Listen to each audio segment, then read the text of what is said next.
Bom dia, alunos. Sou o professor Jonatas. Estamos começando a gravação da nossa aula do capítulo 3.2 da nossa disciplina de eletromagnetismo, do curso de Engenharia Elétrica da UNIC. Então, para começar a nossa aula, eu vou compartilhar minha tela aqui e aí a gente já começa.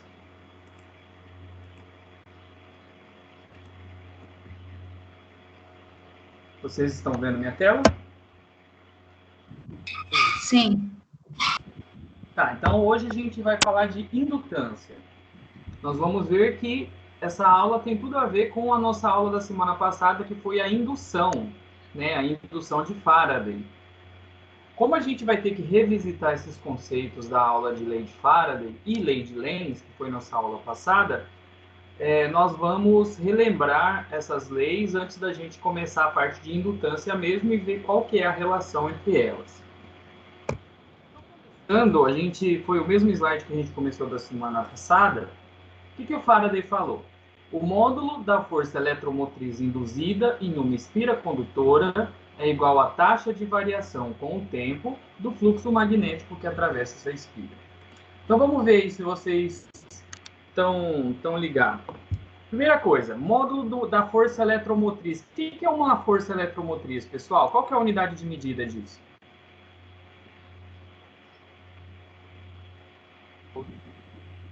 Quem me ajuda? Volts. Oi? Volts? Então, se eu estou falando de força eletromotriz, eu estou falando de voltagem, perfeito? Estou falando do potencial elétrico. Se esse potencial elétrico, se a gente tiver uma diferença, né, de potencial elétrico no circuito, o que vai aparecer, pessoal? Uma corrente. Uma corrente, maravilha. E aí, então, ó, essa força eletromotriz é esse potencial elétrico aí que a gente está falando. E ele vai ser induzido. Então, essa força eletromotriz vai ser induzida por quê? O que vai induzir? Então, aqui, ó, ela vai ser igual à taxa de variação. Pessoal, quando a gente fala taxa de variação, a gente está falando de derivada. A gente está falando de como que uma coisa está variando em relação a outra coisa. Essa outra coisa, no nosso caso aqui, é o tempo. Então, a gente vai ter alguma coisa, um D, alguma coisa, dividido por dt. Um ddt de alguma coisa. Essa alguma coisa é o fluxo magnético. Então, eu vou ver como que o fluxo magnético está variando com o tempo. Então, se esse fluxo variar com o tempo, ele vai produzir uma força eletromotriz que, por consequência, produz uma corrente elétrica. Então, se nós escrevermos isso em fórmulas, né? Essa primeira equação que eu vou quadricular aqui, ela é a equação do fluxo magnético. Então, um fluxo magnético é o quê? São linhas de campo magnético que passam por uma área, por exemplo. Então, se eu tiver uma espira, um fluxo magnético pode ser linhas de campo que estão passando aí por dentro dessa área, né? A área que, no caso, seria esse círculo aí que eu desenhei. Então, isso aqui que eu estou desenhando poderia ser um fluxo magnético. Eu tenho linhas de campo magnético e essa área que a gente pode fazer um vetor representando ela, vou chamar aqui um vetor A, que sempre vai ser perpendicular à superfície aí. E vai fazer 90 graus com essa área. Então, esse desenho poderia representar aí um fluxo magnético que passa por uma área. E aí, aqui embaixo aqui, eu tenho a lei de Faraday. Então, esse E está representando a força eletromotriz, que tem unidade de medida volts. E aqui, esse D fluxo B, dt, é a taxa de variação do fluxo. Então, esse ddt aqui, ó, que eu vou destacar, ele é a taxa de variação, e a taxa de variação de quem? Desse fluxo magnético aí que eu circulei. Então, isso que é a nossa lei de Faraday. Outra coisa importante é esse menos. Esse menos aqui vai ser explicado pela lei de Lenz. Vou lembrar dela agora. Então, o que a lei de Lenz vai falar? A corrente induzida em uma espira, que é a corrente que foi induzida lá por aquela força eletromotriz que a gente falou agorinha, tem um sentido tal que o campo magnético produzido pela corrente se opõe ao campo magnético que induz a corrente. Então, eu vou ter um campo magnético que vai induzir uma corrente, e como a gente aprendeu lá na lei de Ampère, se eu tiver uma corrente, eu também vou ter um campo magnético.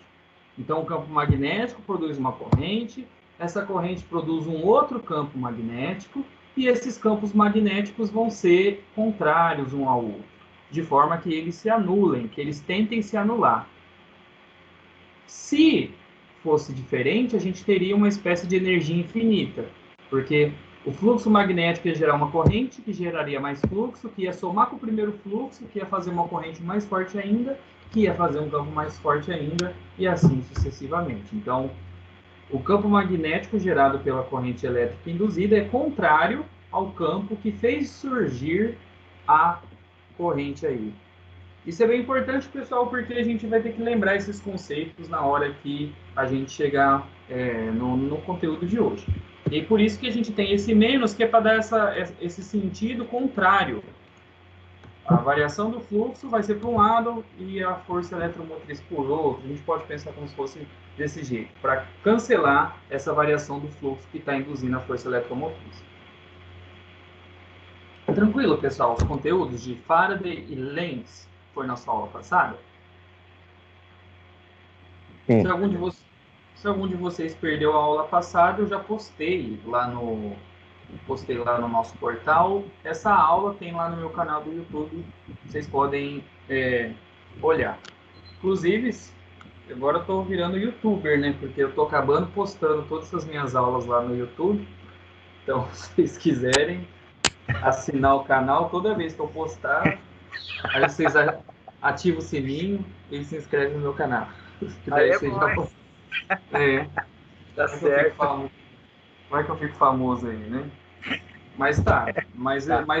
Estou postando tudo no mesmo lugar. Então, tem aula de eletromagnetismo e acaba tendo até aula de outras disciplinas que eu ministro, tá tudo lá. Tá. Jonathan? Pode falar. Quando um campo sobrepõe o outro, esse campo mínimo aí, ele é como se fosse uma excitatriz, né? Certo? Para excitar o campo inicial, para depois ele conduzir com um campo maior, certo? Eu não sei bem esse termo, mas a gente pode pensar que é como se fosse uma briga. Enquanto um campo está aumentando, a espira vai aumentar na mesma intensidade para tentar cancelar.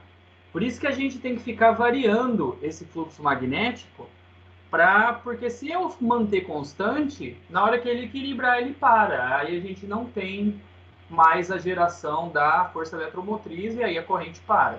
Então tem que ficar variando, que ele fica tentando equilibrar, então ele faz corrente para um lado, faz corrente para o outro. E aí vai tentando...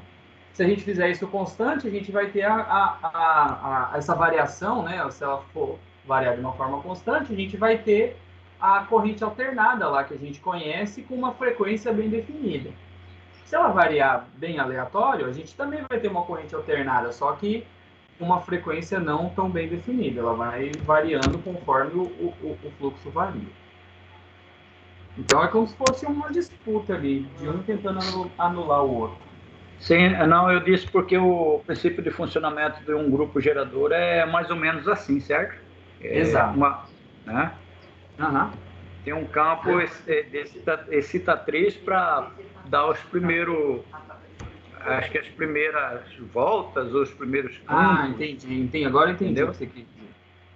Seria como se fosse um campo inicial. Não, todo o gerador é baseado nessa lei. Lei de Faraday e lei de Lenz. Isso é a base da geração de energia, é isso. Aqui nessa figurinha mesmo, a gente está usando a imagem aqui, eu vou circular, de um ímã. Mas a gente não precisa ter só o ímã físico, a gente pode ter um eletroímã, a gente pode ter esse campo magnético gerado por um circuito à parte, que também vai ter um campo magnético que pode estar gerando, né, num outro circuito do lado. Então, inclusive, é mais comum fazer isso do que você realmente usar um ímã de verdade para fazer. Mas é isso mesmo. Por isso que é importante a gente entender bem essa parte, porque isso é a base do curso de vocês. por exemplo, para geradores, é entender a lei de Faraday. Então, vamos chegar agora na nossa aula de hoje, que é a indutância, né? Sobre indutores que a gente vai e como que a gente pode usá-los aí. Então, o indutor ele é um dispositivo elétrico. Então, da mesma forma que resistor, capacitor, o indutor é um dispositivo elétrico. E ele armazena energia na forma de campo magnético. Então, a gente pode associar uma energia a esse indutor. Hoje a gente vai ver como que a gente calcula, né, o potencial elétrico gerado por um indutor. E aí ele normalmente combinado com o efeito de vários loops, várias voltas da corrente elétrica. Então, normalmente ele tem que ter essas voltinhas, né? Ele tem que ser enrolado, que como a gente viu na aula passada, quanto mais voltas a gente tiver, a gente aumenta aquela área que a gente usa para calcular o fluxo. Cada volta é uma área a mais que vai ter na hora dessa geração.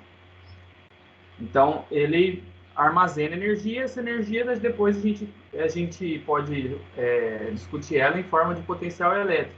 O potencial elétrico ele é a energia por unidade de carga, então a gente pode fazer esse paralelo. Uma coisa, pessoal, que é legal a gente lembrar, assim, resistor, indutor, capacitor é o dispositivo, é o aparelho. Então, quando queima lá no chuveiro, é o resistor que queimou. E aí a resistência, a capacitância, e hoje a gente vai ver a indutância, é a propriedade daquele dispositivo de funcionamento. Então, resistência é a propriedade do resistor de resistir à passagem de corrente. Então, aqui no indutor, a gente vai ver que a indutância vai ser essa propriedade do indutor de estar ali induzindo um campo magnético e essa diferença de potencial elétrico no circuito. Então, é legal a gente diferenciar, né? Se for indutor, capacitor, terminou com esse OR, é o dispositivo, terminou com ência, é a propriedade. Então, o indutor vai ser o dispositivo que vai fazer a indutância. Aqui no desenho aqui embaixo, pessoal, a gente vai representar o indutor, como ele é essas voltinhas, a gente vai representar ele com esse símbolo aqui, ó. Parecendo um desenho de uma mola. Esse vai ser a representação do indutor que a gente usa nessa parte de eletricidade. Indutância. A gente vai usar a letra L para representar a indutância. Então, a indutância vai ser essa propriedade do indutor de estar induzindo ali um fluxo magnético no circuito e, por consequência, gerando uma diferença de potencial elétrico, conforme a gente viu na lei de Faraday. Então, a indutância, por definição, aqui a gente vai usar a letra L, e ele é calculado com a divisão do fluxo magnético pela corrente elétrica. Então, esse φB aqui é o fluxo, né, que a gente já conhece. Esse I é a corrente elétrica e esse N é o número de voltas que vai ter aí no indutor. Então, quanto mais voltinhas ele tiver, mais intenso, né, vai ficando essa indutância, essa capacidade dele. E aí a unidade de medida de indutância é o Henry. Se a gente quiser fazer uma pronúncia mais inglesa, eu imagino que eles fossem inglês, a gente fala Henry. Se quiser falar brasileiro, pode falar Henry. Não tem problema na minha visão. A gente é brasileiro, a gente fala com o sotaque daqui. Então, a gente pode chamar de Henry ou Henry. Vocês escolham aí o jeito que vocês queiram falar. E aí a gente usa a letra H para representar, então, essa unidade de medida de indutância. Esse Henry é um contemporâneo do Faraday, então ele meio que também contribuiu para o conhecimento aí dessa parte de geração de energia, de campos magnéticos, essas coisas. Então ele foi um físico aí também dessa época que contribuiu aí para a ciência, por isso que o nome dele está aí em homenagem à indutância. Então, como que ficaria a equação do potencial elétrico? Está aqui do ladinho. Então, esse potencial elétrico, pessoal, tá vendo que eu coloquei na frente aqui, entre parênteses, um T? Ele não é constante no tempo, ele é dependente do tempo. Então, não é igual, por exemplo, na corrente contínua, que você coloca uma bateria lá de 3 volts, uma pilha, sempre vai ser 3 volts. Até, claro que depois ela começa a acabar e tal. Mas assim, se a pilha estiver boa, sempre vai ser 3 volts. Aqui não. O indutor, ele não vai ter o potencial dele constantemente, sempre no mesmo valor. Por que que não vai ter? Porque aqui, ó, a corrente que passa nele não é constante. É uma corrente que varia no tempo. Então, se a corrente varia no tempo, logo o potencial que gerou aquela corrente tem que ser variável, certo? Então, no indutor, mesmo a gente tendo uma fonte aqui, ó, que tem uma fonte de corrente que eu circulei ali embaixo, mesmo tendo isso, não vai ser sempre constante esse potencial que vai estar ali no indutor. Então, ele é variável porque a corrente que passa nele é variável. Beleza?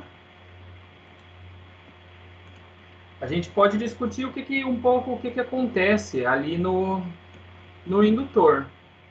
Por exemplo, na hora que começar a passar essa corrente, o que vai aparecer aqui dentro do nosso indutor? Na hora que começar a passar a corrente, a tendência é ele pegar e tentar fazer o quê? Ele vai aparecer um fluxo magnético conforme a rotação da corrente. Então a gente pode imaginar que tem um fluxo magnético aqui, ó, passando por dentro desse indutor aqui, na hora que estiver percorrendo a corrente nele. E aí o que acontece se começar a passar uma corrente ali, essa corrente for variável, de acordo com essa equação aqui que a gente está vendo, vai aparecer uma diferença de potencial. Então a gente vai ter, igual o desenho desenhou aqui, ó, laranjinha, eu vou ter uma diferença de potencial elétrico. Então vai ficar esse mais e esse menos aqui justamente para isso. Ele vai aparecer, né, um ΔV aqui, ó, nesse circuito, devido a essa corrente que começou a passar ali. E aí, quando a corrente chega, ela meio que não já entra passando. E como vai aparecer essa diferença de potencial, essa diferença de potencial vai conseguir gerar uma corrente elétrica. Então, de início, essa corrente ela meio que vai ser bloqueada, como se fosse assim. Então, ela não consegue passar direto. Então, ela só vai passar direto depois que estabilizar esse campo magnético ali. Depois que ele começar a passar a ser constante, aí ele não vai fazer mais essa diferença de potencial aqui. Então a gente vai conseguir fazer a corrente passar normalmente, e aí esse indutor, que de início ele meio que deu essa segurada na corrente, ele passa a ser como se fosse um fio enrolado. Porque só vai gerar diferença de potencial só enquanto a corrente variar. Depois que a corrente estabilizar, aí a gente já não tem mais essa diferença de potencial. Eu vou ter o campo magnético, porque a gente já viu na lei de Ampère que se tem corrente, tem campo magnético. Só que se esse campo magnético for constante, a gente viu na lei de Faraday que não gera diferença de potencial. Só gera diferença de potencial se variar. E aí os indutores, normalmente em circuitos, acabam sendo utilizados como se fosse filtros para que as correntes não passem, de repente, com tudo de uma vez num determinado parte do circuito. Ela vai aumentando com o passar do tempo até atingir o máximo. A gente depois vai deduzir matematicamente por que isso acontece e a gente vai plotar um gráfico para a gente ver como que vai ser essa variação. Mas ele funciona como se fosse um filtro aí, como se fosse um protetor para que a corrente vá aumentando aí devagarinho, para que ela já não chegue máxima desde o início. Coisa também, pessoal, a gente... tá. Vamos fazer um exercício aqui só para fixar. Vou dar uns minutinhos aí para vocês fazerem, para vocês calcularem a indutância desse indutor aí. Esse indutor ele tem um raio de 4 centímetros, e ele está sendo atravessado por um campo magnético que é paralelo ao vetor de área, ou seja, faz 0 graus, que é esse vetor área, e ele tem 500 militesla, vale esse campo magnético. Então a gente tem seria mais ou menos assim, eu tenho um indutor aqui eu tenho o raio, né? Aqui. Aqui é o raio. Então o vetor área está aqui. E o campo magnético está passando aqui, ó, paralelo. Chegou alguém?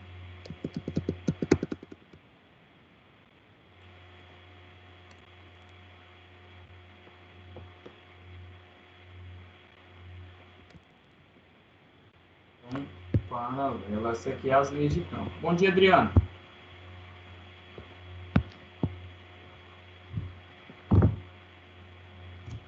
Entenderam, pessoal? Então, Bom dia. calculem aí. O exercício já deu a corrente, deu o campo magnético e deu o raio aqui para a gente poder calcular a área. Só para lembrar, esse fluxo magnético aqui, ó, a gente calcula ele como dA por seno θ sobre I.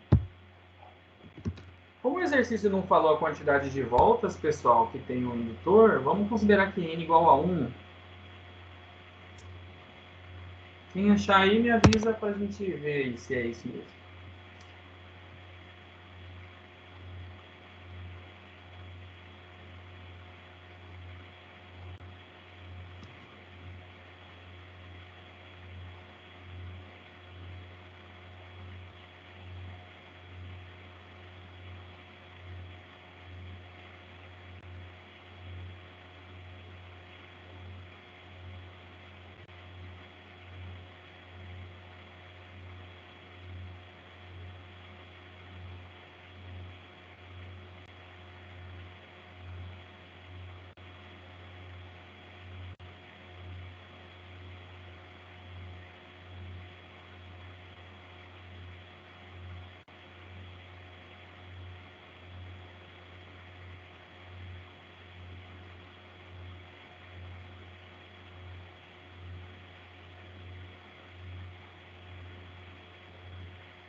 E aí, pessoal?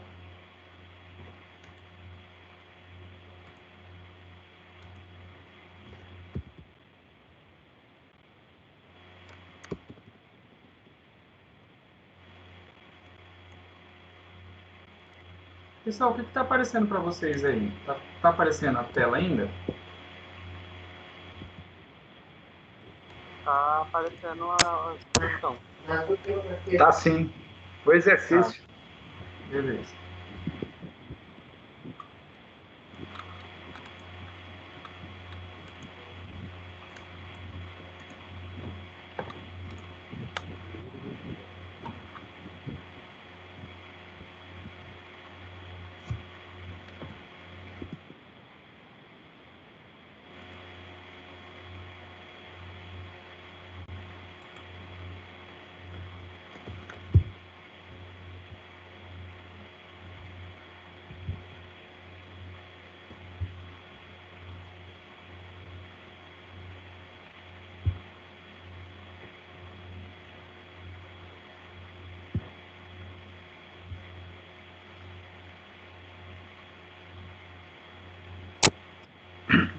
Eu não consegui enxergar o cosseno desse ângulo aí.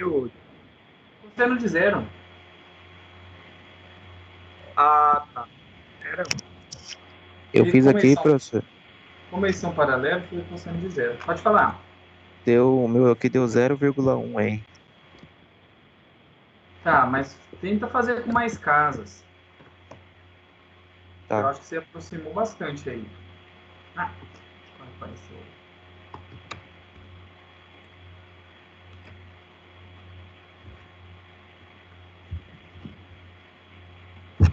Vamos então ver?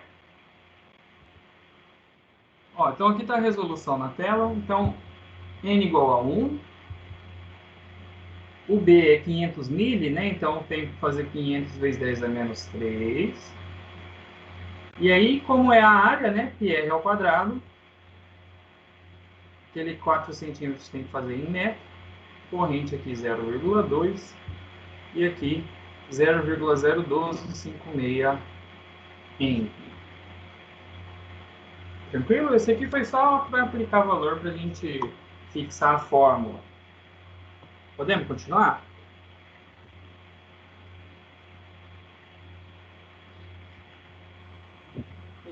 Beleza? Beleza. Vamos lá. Então, outra coisa também, pessoal, é que a gente pode calcular a indutância sem ser necessariamente pelas outras variáveis de do circuito, igual a gente calculou anteriormente, que tinha corrente e tal. A gente consegue também calcular pelo formato que o indutor tem. Então, por exemplo, igual aqui nesse desenho, a gente tem a área seria essa área aqui, né, de uma voltinha. Isso aqui é uma área, isso aqui é outra área. A gente pode calcular por esse N, que é a quantidade de espiras, né? 1, 2, 3, 4, 5. E também por L, que é o comprimento do indutor, que seria isso aqui, o L. E aí a gente consegue calcular a indutância desse indutor. Esse μ0, se vocês lembrarem, é aquela constante que a gente já utiliza para magnetismo já há um bom tempo. 4π vezes 10 a menos 7. Então, se a gente tiver essas informações de formato do indutor, a gente também consegue calcular a indutância desse indutor. Ô, professor, esse n ao quadrado, Oi, que tem? não entendi porque ele é ao quadrado. Ah, é da fórmula mesmo. É É da pela fórmula redução. mesmo? Isso. É pela Ok. redução. No caso, esse indutor aí usa número de espira ou comprimento? Qual que é a Usa os diferença? dois. Não, Hã? o 1 é o comprimento, tá aqui. Tá, Esse é. Esse é o L. certo. O Aham. outro é contar quantas espiras tem, que é o N. Aqui, ó. 1, 2, 3, 4, 5. Mas tanto faz quanto um ou outro dá o mesmo resultado? No N, você coloca quantas expira. No L, vocês colocam o comprimento dele. Você vai precisar das duas informações. Quantas vezes enrolou e que comprimento que deu depois que você enrolou. Se você olhar a fórmula aqui, ó, precisa do L e do N para calcular. Vai precisar dos dois. E ainda vai precisar dessa área aqui, ó, do círculo, para jogar aqui nesse A. Então precisa dessas três informações aí do formato dele. Quantidade de espiras, que é o N, o comprimento do indutor, que é o L, e a área, né, dessa área aqui de seção reta aqui dele, ó. Isso aqui vai ser o A. Precisar dessas três informações. E o μ0 é uma constante de proporcionalidade. Vamos fazer um exemplo para ficar mais claro. Então a gente tem um solenoide de 1500 espiras, então o solenoide é um fio enrolado, né? Ele tem uma indutância que a gente quer calcular. Então seja um solenoide de 1500 espiras com seção circular de 5 centímetros de raio, calcule a indutância deste solenoide para cada unidade de metro. Então, se é para calcular a indutância para cada metro de solenoide, a gente vai considerar o comprimento como esse comprimento aqui como 1 mesmo. Certo? Esse comprimento aqui a gente pode usar como 1. Então tá aí a equação que a gente viu agora. Vamos lá, pessoal. 2 minutinhos pra vocês calcularem.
Hein, professor? Oi. O meu aqui deu 14,80 microhenry, né? Eu aproximei ele para mim.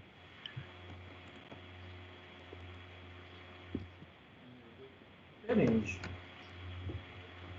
Vamos fazer junto, pessoal? Então, 94,2 vezes ó, 10 elevado a menos 6. n ao quadrado aqui vai ter que ter 1.500 ao quadrado. O Mi0, ele é 4, ele é π, e ele é um 10 a menos 7. Essa área é π vezes raio ao quadrado. 0,05 ao quadrado. Dividido pelo comprimento, a gente vai fazer comprimento igual a 1. Então, ficaria assim a montagem.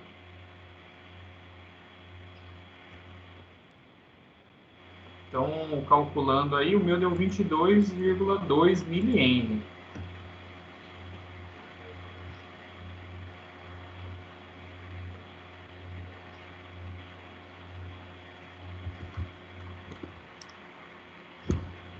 Vê se vocês conseguem achar esse valor.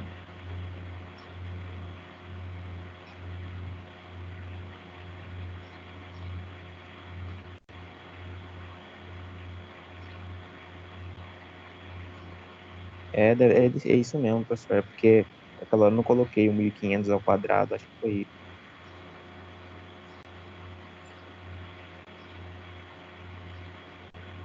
Eu errei por aí também. Ah, porque tinha um n ao quadrado ali, né?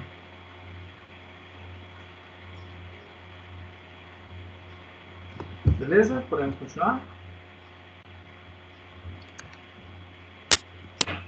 Vamos embora. Tá. Vamos falar de associação, pessoal. A gente pode associar indutores da mesma maneira que a gente faz associação de capacitores, de resistores. E aí a gente vai pegar aqui então primeiro para paralelo, certo? Então aqui na direita está desenhado aqui o nosso circuito. Então eu vou chamar de L1, L1 e L2. Espera que chegou alguém.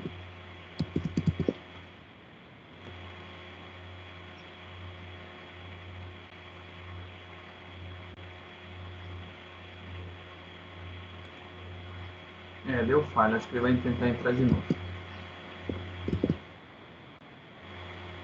Tá tentando admitir. Pera aí, pessoal.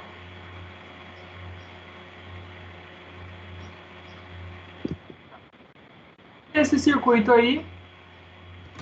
Então, esse I azul aqui, ó, é a corrente que está chegando. Bem aqui vai ter um nó. E aí ele vai repartir aí em I1 e I2. Então, pela lei de Kirchhoff lá, né, da lei dos nós, eu posso escrever essa relação matemática aqui, né? Que a corrente que chega, ela é I1 mais I2. É a soma das correntes dali, porque essa corrente dividiu ali no nó. Então, a gente tem que escrever isso em função dos indutores. Como no indutor a corrente não é constante, né? A gente tem ali que ela é variável do tempo. Então a gente pode derivar ali as relações ali de corrente. Então eu vou ter a corrente DI dt, que é a corrente que chega no nó, e DI1 dt, que chega no indutor 1, e DI2 dt, que chega no indutor 2. Se a gente olhar na nossa relação matemática que está aqui na direita, aqui, ó, o V ele é L dI dt. Como a gente precisa de dI dt ali para resolver, se eu passar o L dividindo, pegar V sobre L é dI dt. Então eu posso substituir aqui na esquerda, eu posso substituir cada um deles ali por V sobre L. Então vamos trocar ali, ó. Então eu vou ter V sobre L equivalente ali na corrente que está chegando. E depois V sobre L1 para o indutor 1 e V sobre L2 para o indutor 2. Pessoal, notem que V, ele não teve, o V aqui, o potencial elétrico, ele não tem índice, ó. Esses Vs aqui, ó. Por que eu não escrevi V1 e V2, por exemplo? Se a gente olhar aqui, ó. qual que é a principal característica de um circuito de coisas que estão em paralelo? O que esse aqui tem igual a esse outro? Atenção. Atenção. Atenção. Isso. Atenção, ela tem que ser a mesma, né? Se a gente está falando de, de coisas que estão em paralelo, a tensão é a mesma. Como eu tenho esse V aqui, eu posso pôr em evidência esses dois V's aqui e simplificar com esse. Então a gente fica com essa relação matemática aí de 1 sobre o indutor equivalente é igual a 1 sobre L1 mais 1 sobre L2. Nesse nosso desenho a gente fez somente para 2, mas poderiam ser vários em paralelo, então por isso que tem esses 3 pontinhos aqui, para simbolizar que a gente poderia ter feito isso para vários indutores. Se vocês repararem, essa equação ficou igual à equação do resistores em paralelo. Resistor em paralelo também faz uma soma dos inversos, né? Então, se tiver em paralelo, é só somar os inversos que a gente consegue. Beleza? Vamos ver em série agora como que fica. Então, aqui na direita, está desenhado 2 indutores em série. Então, se os indutores estão em série, o que a gente vai ter de igual para os dois é a mesma corrente, né? Que vai passar ali no V1 e no V2. Só que se a corrente é a mesma, quem que a gente vai somar nesse caso são os potenciais. Porque o primeiro indutor vai gerar um potencial aqui e o segundo indutor vai gerar outro potencial aí. E essa energia de geração desses potenciais tem que sair de algum lugar, então a gente pode somá-las aí, vai ser esse V. Pode ser igual à energia fornecida. Então, esse V1 mais esse V2 é igual a um V, que é correspondente à soma deles. Igual a gente viu aqui, ó, na equação, quem é V é L, DI, dt. Então, eu vou substituir nessa equação aqui da esquerda L multiplicando por DI, dt.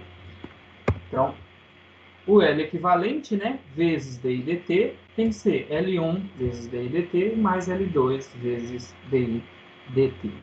Pessoal, a taxa de variação da corrente, como a corrente é a mesma nos dois indutores e a variação de tempo vai ser a mesma, igual, eu também vou poder cortar aqui, ó, simplificar esse DI dt. Eu posso colocar DI dt em evidência e cortar com o DI dt do outro lado.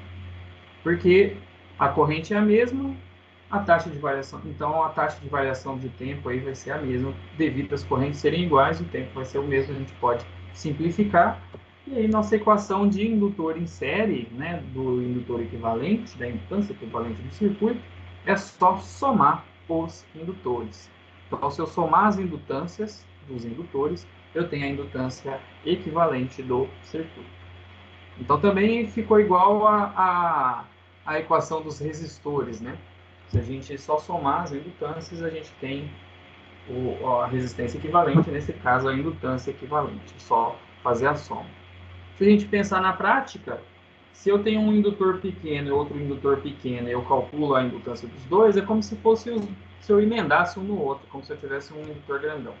Se eu arrumasse um jeito de juntar as voltinhas deles e tal, para ter o dobro de tudo, então a gente só faria essa soma dos indutores.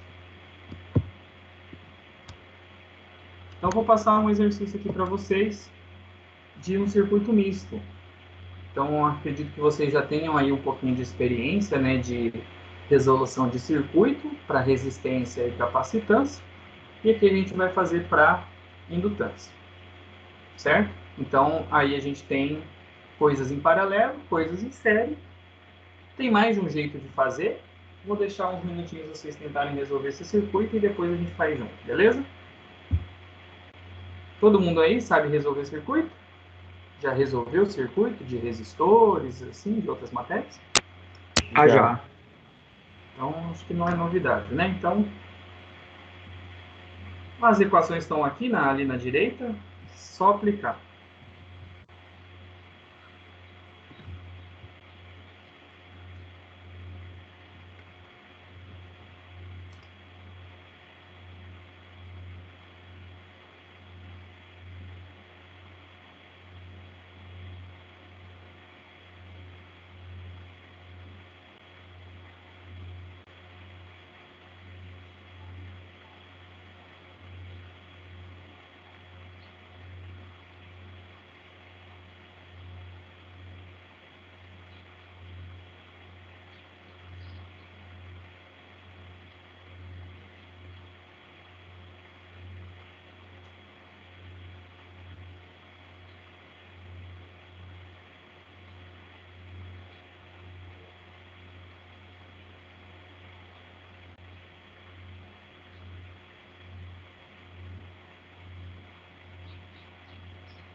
55?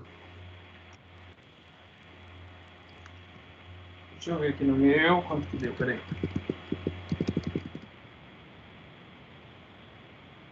Se foi questão de arredondamento, o meu deu 59,28.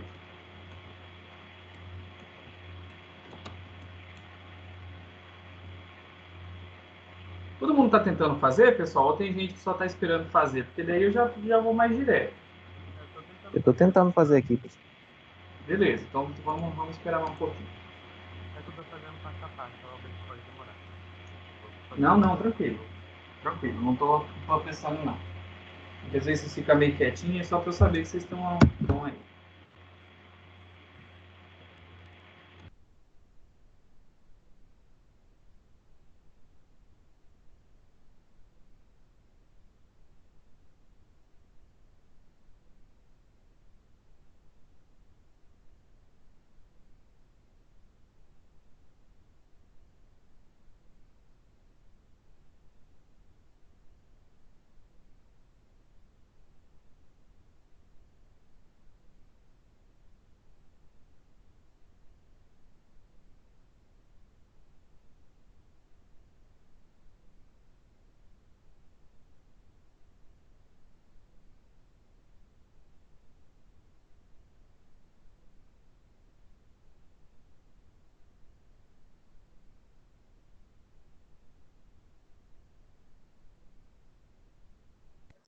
Professor,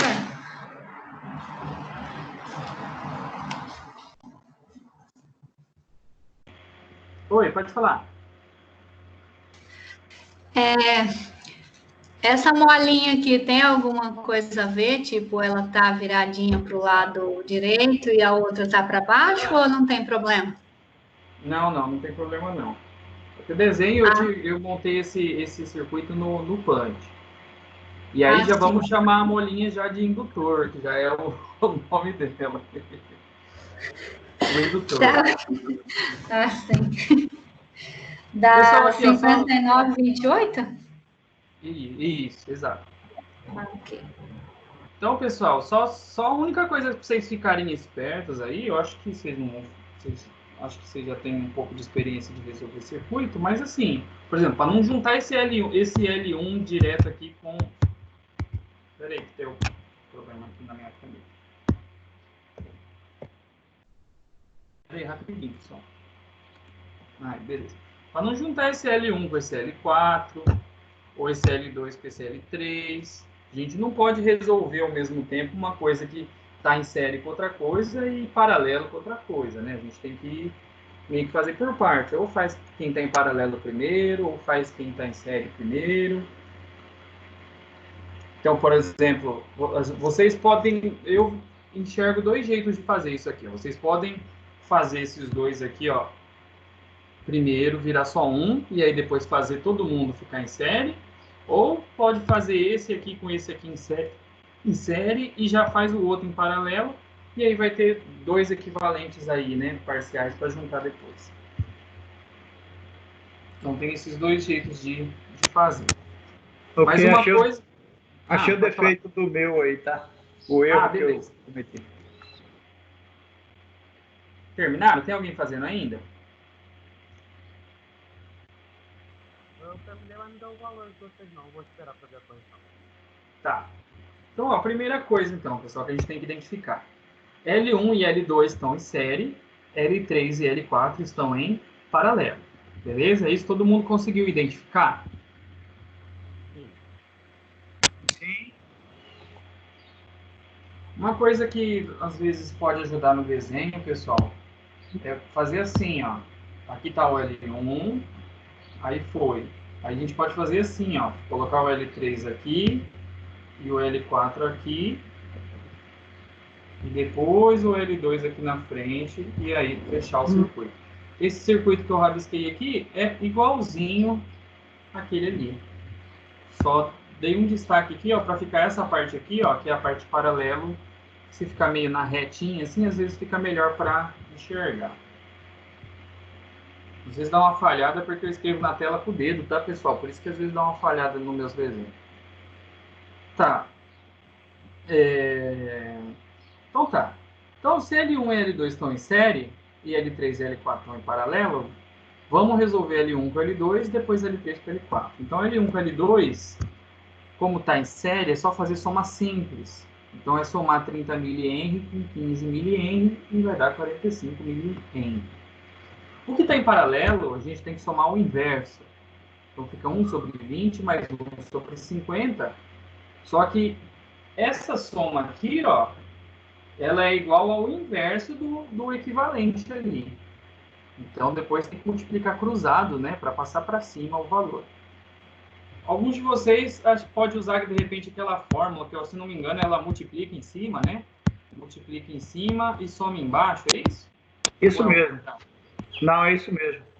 Multiplica em cima e que dá certo também. Aí já é um jeito mais direto de ir. Isso aí para calcular o paralelo, né? O L3 com o L4.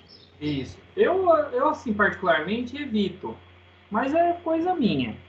Porque essa aqui só dá para fazer de 2 em 2. E aí, quando soma o inverso, se quiser, dá para fazer o quanto de uma vez quiser. E esse aqui só faz de 2 em 2. Então, beleza. A gente tem aí... Se somar os inversos ali, o equivalente, né? Que vai ser o 3, 4... Eu até tenho que trocar aquele EC ali por 3, 4. Deixa eu trocar aqui rapidinho. Esse aqui é o equivalente do 3, 4.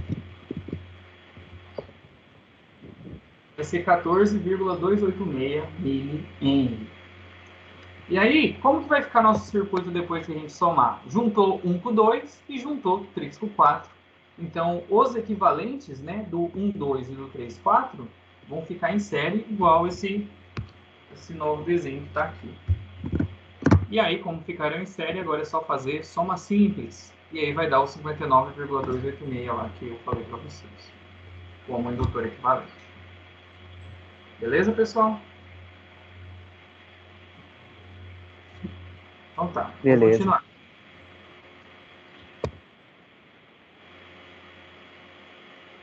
Tá.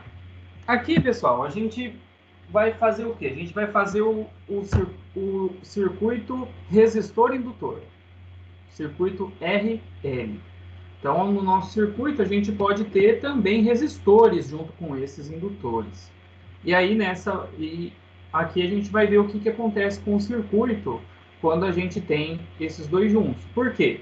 Porque se a gente tem o indutor, a corrente dele vai ser variável, né? Então, tem momentos que ela vai ser zero e vai aumentando, e já no resistor, aí, nesse caso que a gente está desenhado, ele está em paralelo, então a gente vai analisando o que vai acontecer e vai tentar bolar uma equação, né? Deduzir uma equação que demonstre o que está acontecendo aí em cada um.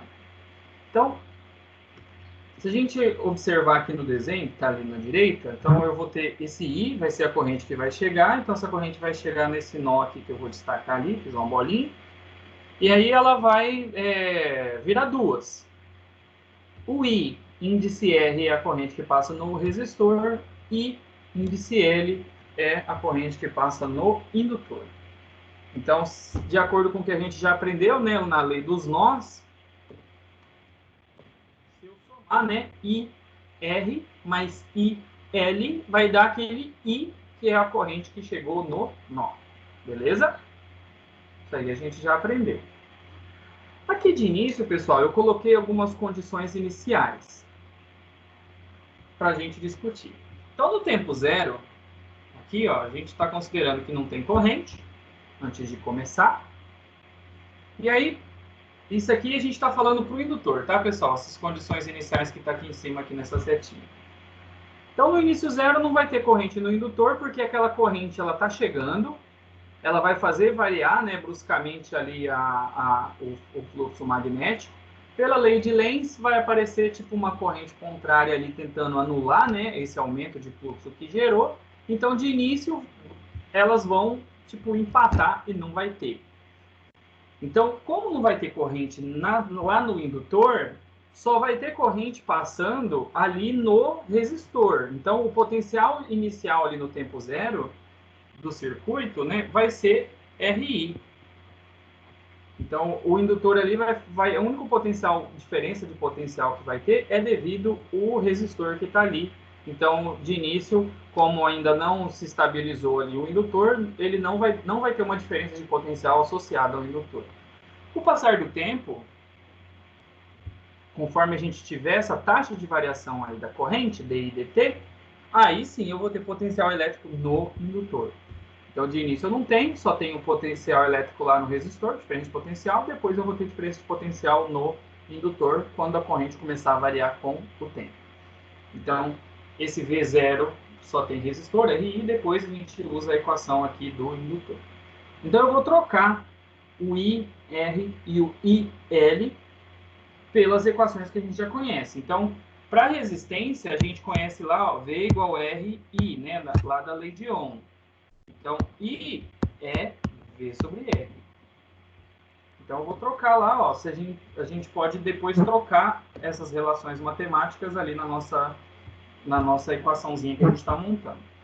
Como essa corrente vão ser variáveis no tempo, a gente vai derivar ela em relação a t, porque a gente quer ver como que ela está variando. Então, vai ficar derivada de I índice R em relação ao tempo, aqui olhando aqui na esquerda, ó, e derivada de I índice L, que é do indutor, em relação ao tempo. A derivada da corrente que chega no nó I, ela dá zero, porque a corrente que está chegando ali no nó, ela é constante. O que vai variar são as correntes que passam no resistor e no indutor, porque o indutor, conforme vai variando ali, o potencial varia a corrente que está nele, e aí também varia a que está no resistor. Então, as duas são variáveis. Agora, a corrente que chegou no nó é constante. Então, eu vou trocar essas relações conhecidas que a gente tem nas derivadas. Então, aqui primeiro vai ficar, no lugar do IR, eu vou trocar por esse VR aqui, ó, que a gente falou.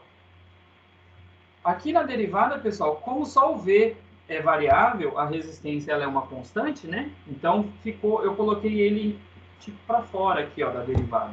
Só está dentro da derivada o V. Certo? E aí, dI dt, ele é V sobre L. Se eu pegar essa relação aqui, ó, passar o L dividindo, vai ficar dI dt é igual a V sobre L. Beleza? Pessoal, tô com minha campainha aqui. Deixa eu só ver aqui o que aconteceu e já volto. Rapidinho.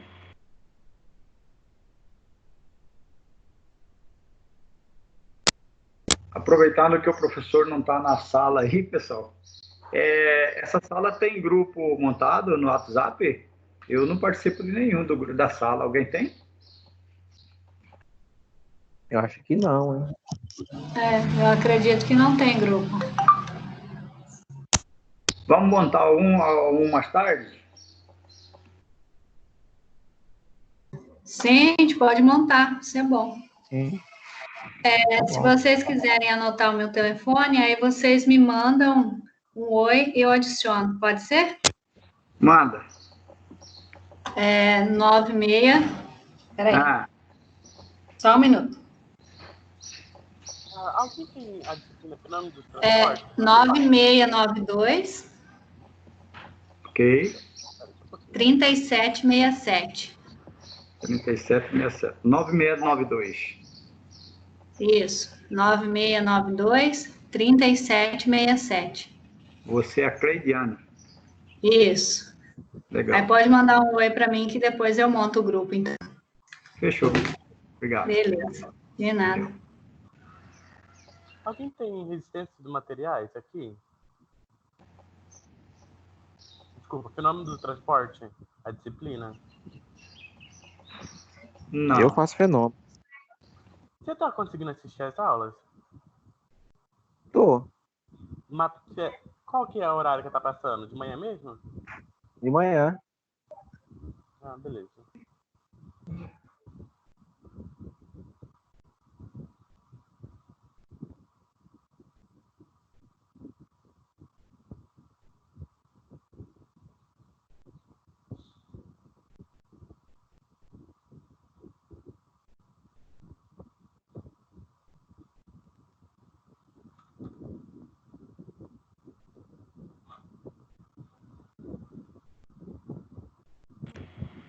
Voltei, pessoal. Desculpa aí a demora.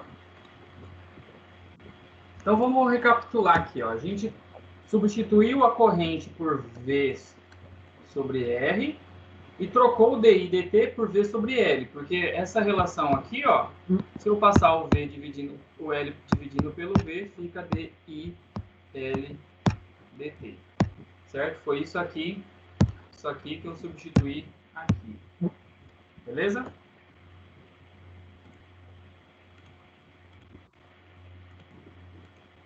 Peraí, rapidinho. Tá, então continuando, a gente vai isolar o dv dt ali primeiro. Então eu passei V sobre L, que está positivo, eu passei para o lado de lá negativo. E o R que estava dividindo, eu passei multiplicando e ficou essa relação ali. Agora eu vou colocar as variáveis iguais para o mesmo lado do igual. Então eu vou colocar quem é V para um lado, quem não é para o outro. Então, trocando ali, ó, vai ficar dv sobre V. E do outro lado ficou o dt. E esse R sobre L aqui são constantes, né? Que é a indutância e a resistência. Então, agora que a gente já trabalhou com a equação, né, a gente conseguiu isolar aí quem é dv sobre V, agora a gente pode integrar isso para a gente ter a nossa equação que a gente quer. Então, se nós formos integrar, ficaria assim, ó, dv sobre V, e do outro lado, RL dt. Quem é constante sai para fora da integral, então ali do lado direito esse RL aqui, ó, é constante, pode colocar para fora. A gente vai integrar dt. A integral de dt é t, então tranquilo. E do outro lado, quando a gente tem o diferencial em cima e a variável embaixo, tipo dv sobre v, a integral disso é o ln, que é o logaritmo neperiano. Ele é uma função inversa, né, da função exponencial. Então, quando a gente for integrar, vai ficar do lado esquerdo, vai dar ln de v, e do lado direito, t. O RL eu repito, e esse mais c aqui, ó, se vocês lembrarem lá da aula de cálculo, a gente sempre soma uma constante, né? Depois que a gente faz uma integral, né, a gente coloca mais c no final, porque tem que somar uma constante. Inclusive, a gente vai querer determinar, né, quem é essa constante aí no decorrer da nossa resolução.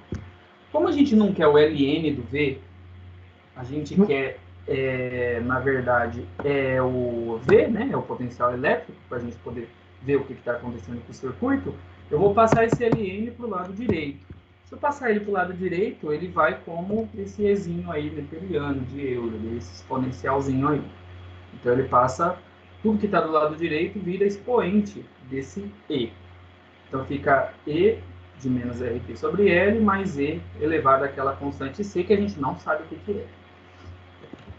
Por propriedade, pessoal, quando a gente tem ali essa questão do exponencial, como a base é igual, eu posso simplesmente multiplicar essas bases aí e fazer virar outra coisa. Então, por exemplo, esse E C aqui, como o E é uma constante e o C também, eu vou chamar eles de uma outra constante chamada K. Então, eu simplesmente posso multiplicar os dois aí. Então, eu tenho uma constante que multiplica por esse exponencial aí. Então, aqui a gente já está tomando forma nosso potencial elétrico. A gente já está vendo que ele vai ter uma função de exponencial ali, né? Para calcular isso. Então, se a gente voltar naquelas condições de contorno iniciais lá que a gente tem, vamos resolver essa equação de cima aqui para t igual a zero. Então, eu vou aplicar no instante inicial, o que vai acontecer? Então, se eu fizesse v de zero, e aqui lá no expoente, no lugar do t, eu vou pôr o zero, né? Porque eu quero ver o que acontece no instante inicial. Essa parte desse e aqui, ó, vai ficar elevado a zero, porque em cima vai dar zero. Qualquer número elevado a zero, pessoal, quanto que dá? É 1. É 1. Então vai ficar só o K, né? Porque tudo isso aqui dá 1. Isso aqui dá 1. Então vai sobrar só o K. Sobrando só o K, então o potencial do início é igual à constante K. Agora, se a gente olhar lá em cima, nas nossas condições iniciais, do que a gente já conhecia, a gente já tinha falado que o potencial do indutor no tempo igual a zero, ele era o próprio potencial ali igual do resistor. Então eu posso falar que K vale o quê? RI. Então o K é RI. Se o K é RI, eu posso voltar nessa relação matemática aqui e reescrever ela trocando o K por RI. Então aqui a gente teria uma equação do potencial elétrico para qualquer instante de tempo. Beleza? Então, se eu coloco zero, fico no lugar do t, fica o próprio RI, né? A exponencial sai, e conforme vai passando o tempo, eu vou variando o meu potencial elétrico. A gente pode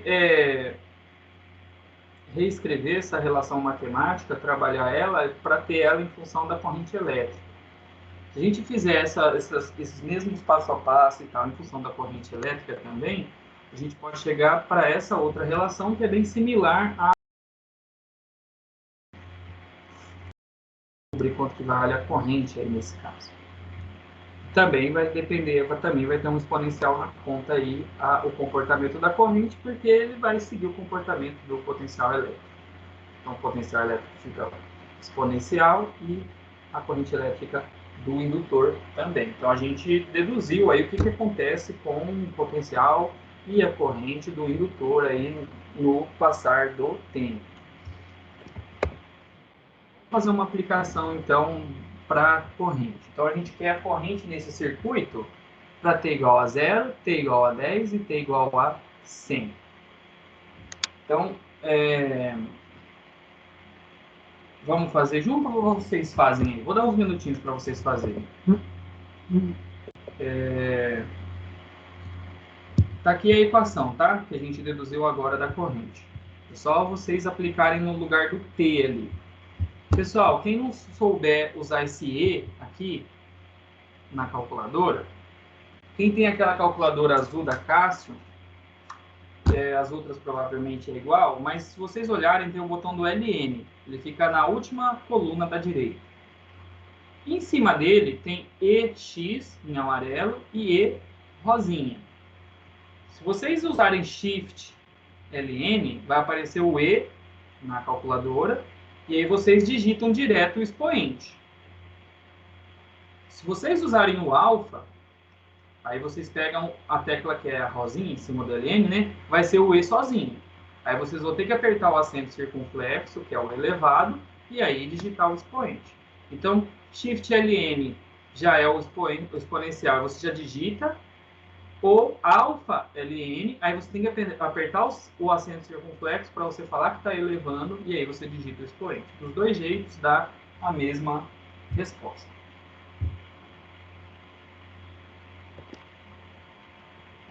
Se vocês tiverem dúvida, eu tento, de repente, colocar uma foto de uma calculadora aqui e mostro para vocês.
Estão fazendo, pessoal?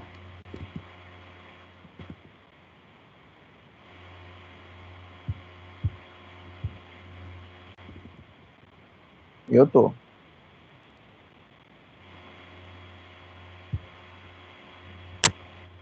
O lance do Ezinho aí da calculadora complicou, hein? Peguei não, hein? Tá, tô pegando aqui uma foto da calculadora e vou colocar na tela. Só tô achando, ver se eu acho uma aqui que tem qualidade boa. Aqui.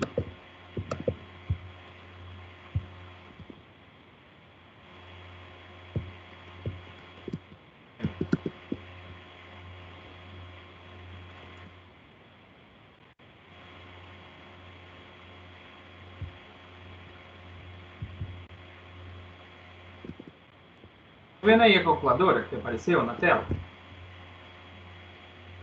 Eu coloquei Ok. dessa que eu acho que essa é a calculadora mais comum, né, que a gente tem. É dessa que eu tenho. Então tá, esse botão aqui, ó, que eu circulei, é o Shift. Esse outro aqui é o Alpha, certo?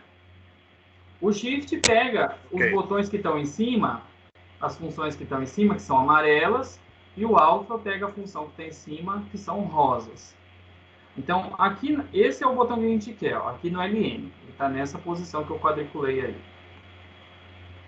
Se você olhar, ele vai ter esse botão aqui, ó, ele vai ter um E elevado a X, você habilita esse com o Shift, e do lado dele só o E. Tranquilo? Esse E elevado a X, se você apertar ele, você já vai escrever, vou até aparecer ali, ó, a conta que a gente tem que fazer, ele já vai aparecer direto o expoente. O expoente que a gente vai colocar, nesse caso aqui, ó, na hora que a gente for fazer, como vai colocar zero, vai ser E elevado a zero. Então, é como se você pega esse primeiro, você já digita na frente o expoente. Você coloca zero. Que daí ele já sabe que é E elevado a zero.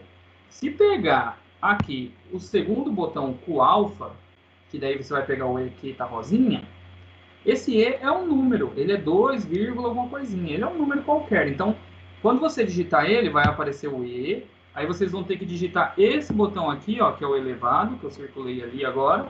Então você vai ter que digitar o elevado. E aí você coloca o elevado que você quer. Esse primeiro aí vai elevar a zero. E aí dá igual. Então, se pega com o Shift, é esse. Não precisa digitar o elevado. Só põe, digita direto o número que é o expoente. Se pegar o segundo com o alfa, que é só o Ezinho, aí você tem que digitar o elevado e coloca o expoente que você quer. Os dois jeitos dão a mesma resposta. Beleza? Tenta aí ver se você consegue achar.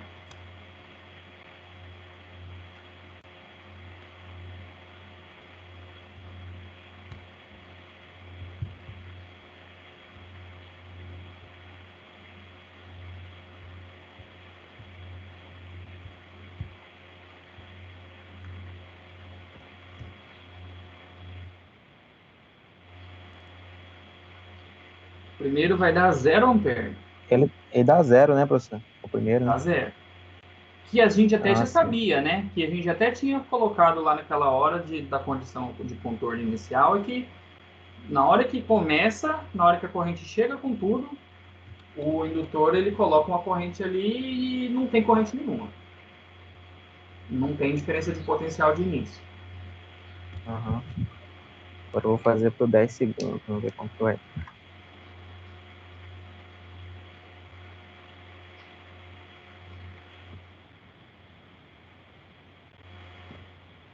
E ali, vê se vocês chegam nesse número ali, 9,93.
Conseguiram chegar nesse 9,93 aí? O meu deu 9,99. Elevado a 10? Ou por 10 segundos? Uhum. 9,99.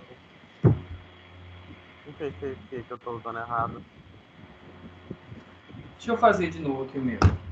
Ó, esse expoente aqui, ó, se resolver, ele dá menos 5, né? Fica menos 10 dividido por 2, que é menos 5. Então, se pegar o E e elevar ele a menos 5, dá 6,7379 vezes 10 a menos 3. Vê se o seu expoente dá isso. Sim, Só o professor, expoente. o meu bateu. O meu bateu. Tá, beleza. Só esse aqui, ó, 9,93. deu 6,7379 vezes 10 a menos 3. Só esse pedaço. Então, quando eu faço 1 menos essa aí, vai dar 0,99 só essa parte aqui, ó. Essa parte aqui dá 0,99, essa parte inteira e uns quebrados. E aí, quando multiplicar por 10, vai dar esse 9,93 que está aqui.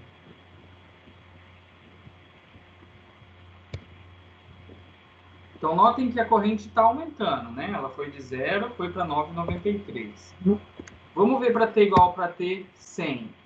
Se colocar T 100, esse expoente aqui, ó, essa parte aqui, vai dar um número tão pequeno, que a calculadora ela nem consegue fazer a conta.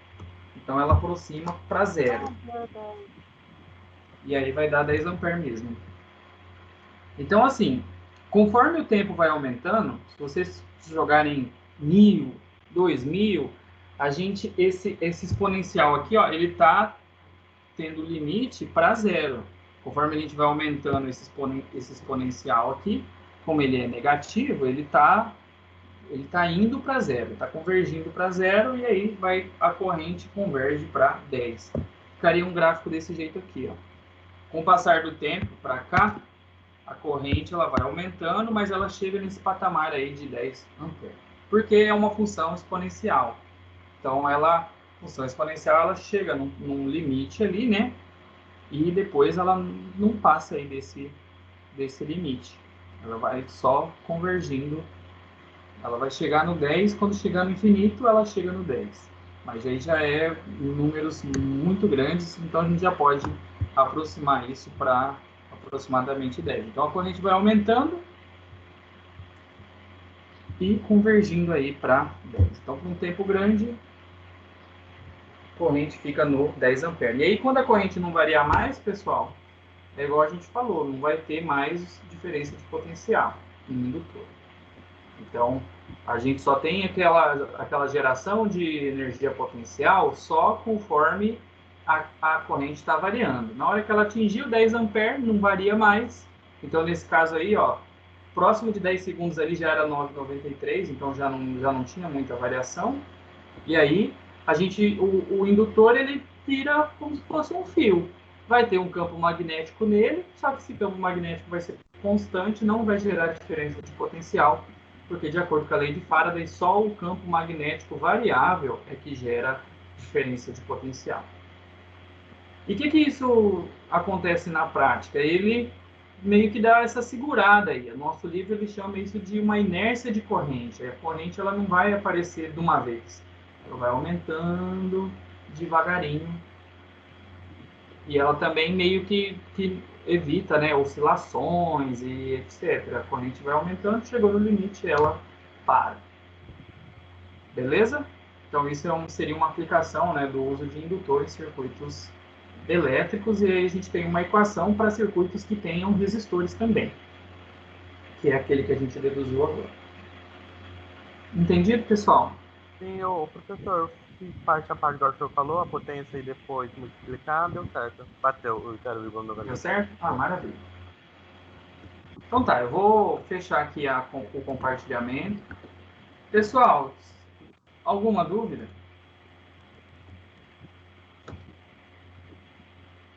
Não, eu acho que deu para fixar bem. Tá. Vou encerrar a gravação por aqui. A gente está indo um capítulo por semana, tá, pessoal? Então, hoje a gente foi nossa aula 3.2.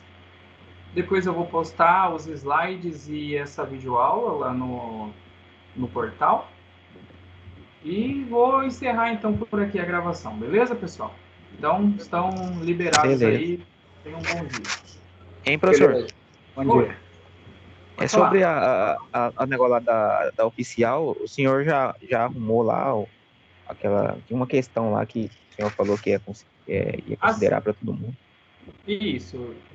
Eu fiz as edições das notas e aí tem que ver se a coordenação já liberou. Eu vou dar uma olhada lá depois. Mas fica Sim, tranquilo beleza. que eu vou colocar. Se não aparecer da semana que vem, você me lembra. Tá, beleza. Então tá. Beleza, pessoal. Valeu. Falou. Valeu, falou.